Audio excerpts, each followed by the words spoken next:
coronavirus sur l'économie mondiale se fait de plus en plus ressentir. Les marchés mondiaux s'écroulent et plusieurs bourses ont atteint leur plus bas niveau historique.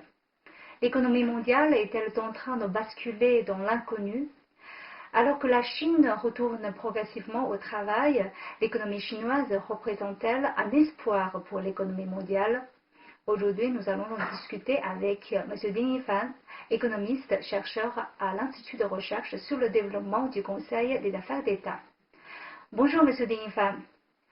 Les bourses se sont décroulées surtout après l'annonce du président américain Donald Trump de suspendre les vols d'Europe vers les États-Unis, mais une décision qui est jugée comme égoïste et non nécessaire par beaucoup d'analystes européens. Et aujourd'hui, qu'est-ce qu'on est en train de vivre avec tous les indices boursiers qui s'effondrent autour de nous? Oui, en fait, vous m'avez posé deux questions. Une en relation avec la décision du président Trump de fermer les vols entre l'Europe et les États-Unis.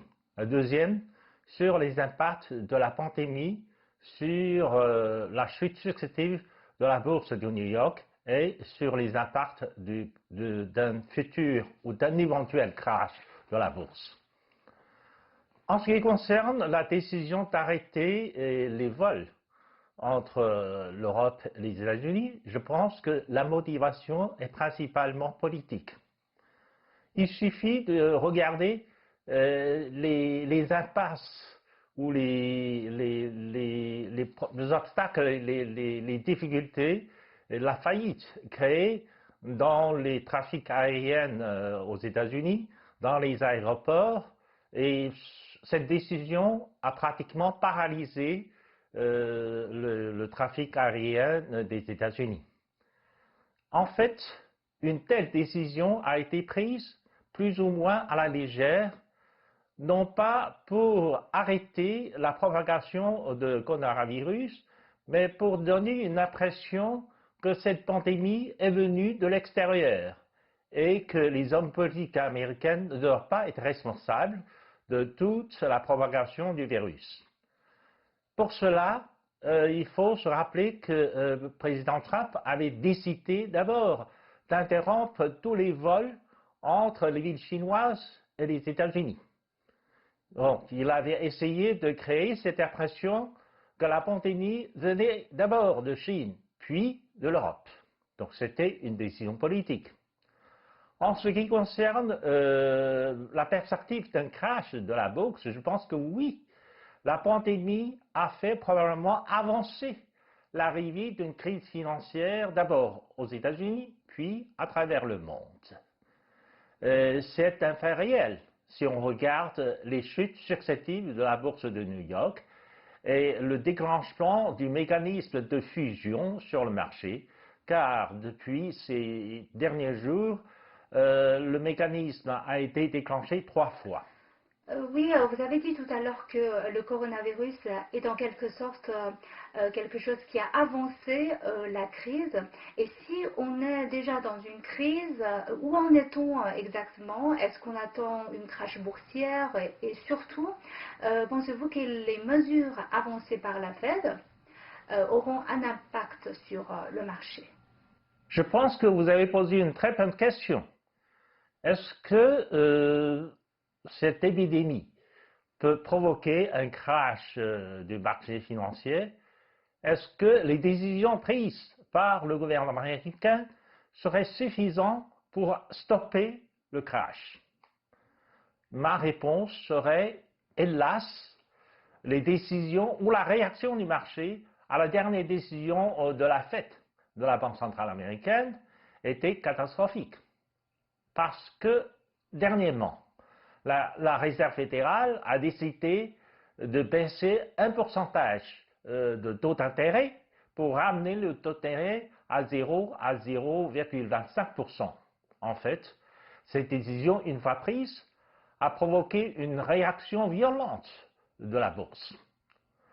En fait, le marché a, d'une certaine manière, surréagi à la décision prise par la Réserve fédérale, normalement, la Réserve fédérale prend des décisions de baisse d'intérêt en 4 fois, c'est-à-dire un pourcentage peut se couper en 4, une fois 0,25%.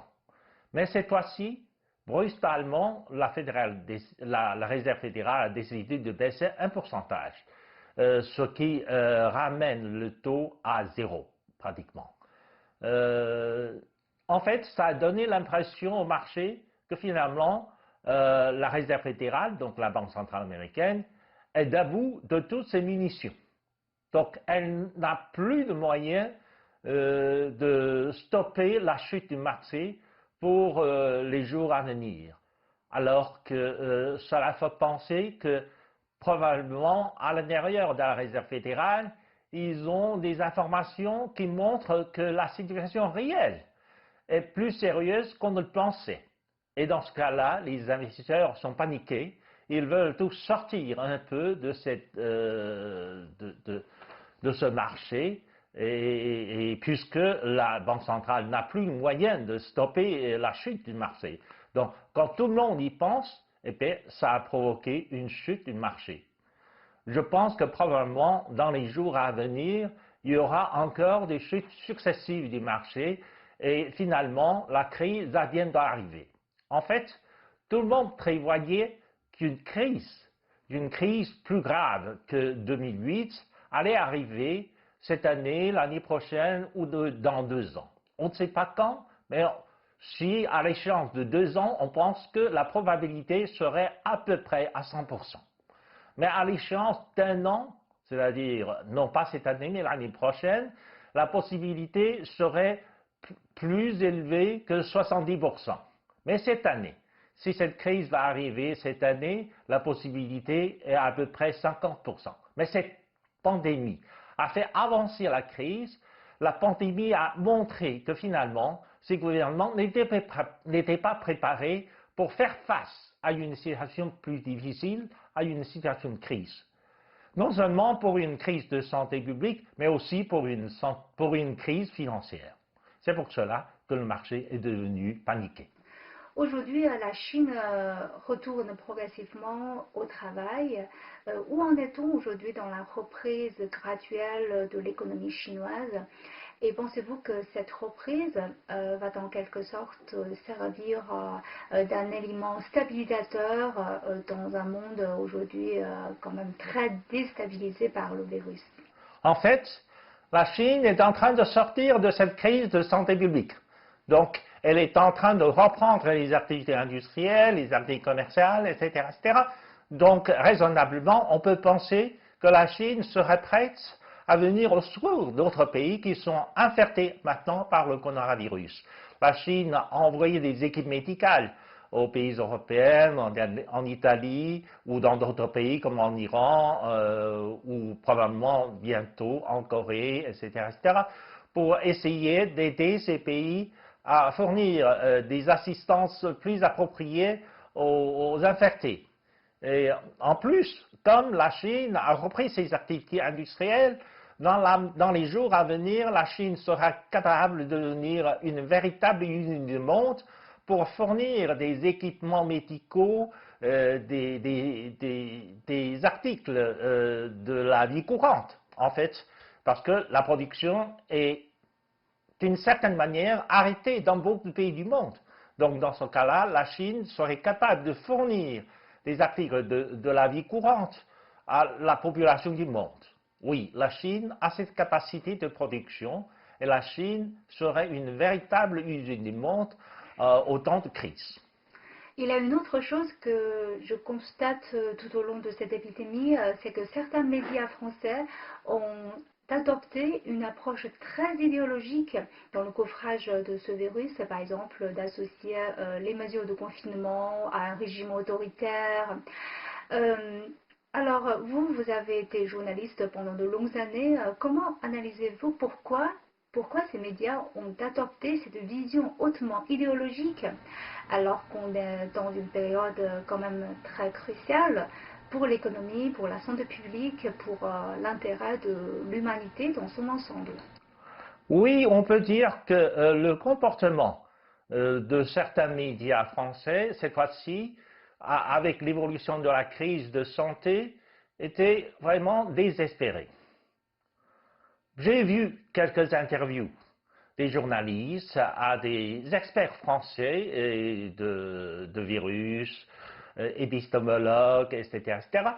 Mais lorsque les experts français commencent à expliquer que finalement le danger de coronavirus est réel, est important, et que la France ou les autres pays européens doivent apprendre l'exemple de Chine et commencer à prendre des mesures de confinement, etc., alors que souvent des journalistes ont coupé la parole à ces experts pour dire que finalement, les mesures prises par la Chine sont des mesures autoritaires, sont des mesures destinées à priver les individus de leur liberté d'expression, de leur liberté d'action, etc., etc. C'est une espèce d'infraction aux libertés personnelles. Bien sûr, on a la liberté d'expression en France, mais je ne sais pas si ces paroles ont joué un rôle d'induire la population sur une voie erronée, sur une fausse piste, qui conduira à une propagation de l'épidémie. Je ne sais pas si après coup, ces personnes doivent être tenues responsables de leurs paroles ou de leur liberté de parole. Maintenant que la France est obligée de prendre des mesures de confinement, de prendre des mesures de fermeture d'usines, d'entreprises, etc., ce sont des mesures similaires à celles que la Chine avait prises il y a quelques mois. Je ne sais pas si ces journalistes peuvent toujours continuer à dire que c'est aussi une décision arbitraire, autoritaire de la part du gouvernement français. Je ne sais pas si ces paroles sur la liberté d'action, etc., seraient des erreurs